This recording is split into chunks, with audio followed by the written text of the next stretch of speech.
বাড়ি ভাড়া, 1500 টাকা মেডিকেল ভাতা এবং কর্মচারীদের 75% উৎসব ভাতার দাবিতে 12 তারিখ থেকে জাতীয় প্রেস ক্লাবের সামনে আন্দোলন চলছে।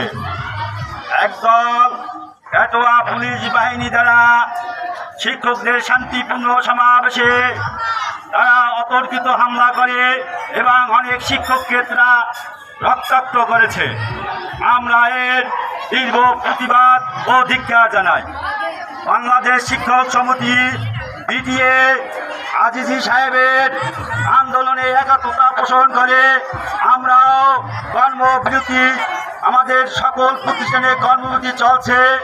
আমাদের ন্যায্য দাবি দেওয়া আদায় না হওয়া পর্যন্ত সারা বাংলাদেশে কর্মবিরতি চলবে। আর যে সকল শিক্ষা প্রতিষ্ঠান এখনও কর্মবিরতি অংশগ্রহণ করেন নাই তাদের প্রতি উদাত্ত আহ্বান জানাচ্ছি, এখনই আমাদের দাবি আদায়ের যথোপযুক্ত সময়। আপনারা যদি প্রেস ক্লাবে যাইতে নাও পারেন তাহলে আপনারা ছাত্রছাত্রীদের মধ্যে আমাদের দাবি ছড়িয়ে দিয়ে তাদেরকে সম্পৃক্ত করে আমাদের দাবি আদায়ের সংগ্রাম চালিয়ে যাবেন।